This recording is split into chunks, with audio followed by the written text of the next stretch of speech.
आपण मानक मोर बहुत बहुत नमस्कार।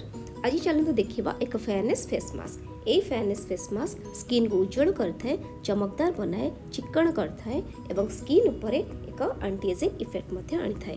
जदि आपन स्किन में बहुत सारा प्रॉब्लम अच्छी, कला दाग अच्छी, ब्राउन स्पॉट अच्छी, पिगमेंटेशन भाया प्रॉब्लम आपको अच्छी, ताहले ए मास्क आपन निहाती ट्राए करंतु। जदि ए मास्क आपन 15 दिन जाए डेली लगेबे ताहले आपन बहुत ही भल रिजल्ट पाइबे। ए मास्क आपन इजीली घरे बहुत आराम से बने पारे। आपन को किसी जिनस एकाठी करिया को पड़िबो। चलंतु देखि नबा कौन कौन जिनस आपन को दरकार। एतपय दरकार सैफरन 12 ରୁ 13टा। सैफरन भितरे बहुत सारा एंटीऑक्सीडेंट थाए। एथरे विटामिन ए थाए, सी थाए, विटामिन B3 जोटा कि नियासिन कहंती, जहा कि नियासिनामाइड प्रोटीन ने बना ही थाए। आ एटा जुटे प्रोटीन जे कि आपन स्किन को फेयर करिबारे बहुत ही यूजफुल हुए और स्किन को लाइटनिंग और ब्राइटनिंग मध्य करि थाए। सैफरन बेस्ट थिंग हला ए स्किन को फेयर बहुत जल्दी करता है। और एबे देखि ना हमर नेक्स्ट इंग्रेडिएंट हला आलमंड्स। देखंतु एठी मु 8टा आलमंड नेछि।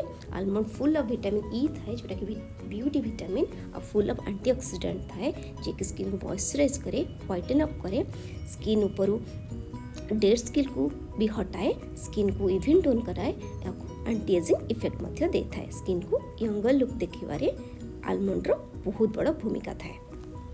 एबे चल देखि नबा हमर नेक्स्ट इंग्रेडिएंट मुनेछि कंचा क्षीर जोटा कि रॉ मिल्क जोथे लैक्टिक एसिड थाए।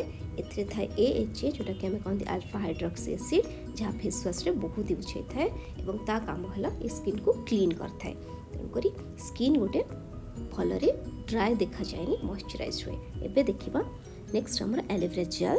एथरे मु रॉ एलोवेरा जेल नेछि, माने प्लांट टू डायरेक्ट काटिकी नेछि। एथरे बीटा कैरोटीन थाए, एंटीऑक्सीडेंट थाए, विटामिन सी और ई थाए। या स्किन को बहुत बढ़िया हाइड्रेशन दिए, स्किन को इलास्टिसिटी को रखी थाए।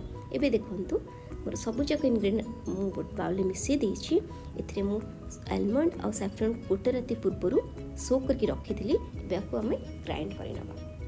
ग्राइंड कला पर जदि आपनकर मास जदि पतला हो जाउची, आपण आउ 2-4टा आलमंड भी ता सहित मिसेकी ग्राइंड कर नियंतु। एबे देखंतु मो हाथ रे स्प्रेड कर नेली। याको इवनली फेस रे और हैंड रे लगांतु। फेस रे आपण प्रॉब्लमेटिक एरियाज को ध्यान दियंतु जोथि के आपनकर लिप रो ऊपर भाग जोथि कला पड़ी जाय एज द्वारा, एवं चिक्स ऊपर स्पॉट्स, ब्राउन स्पॉट्स, फोरहेड ऊपर भी स्पॉट्स आसी जाय बिकॉज ऑफ एज। आपण याको ध्यान रे भलरे सबआड स्प्रेड करंतु। 20 मिनट आपण याको आराम से रखंतु। देखंतु मु इवनली याको स्प्रेड कर नेछि। एबे मोर एटा सुखी गलानी। याको आपण हल्का हल्का पानी रे ऊपर छिंची दियंतु एवं बहुत आराम से जेंटली मसाज करंतु। तापर केबे भी हार्श करंतुनी, जेंटली मसाज करंतु।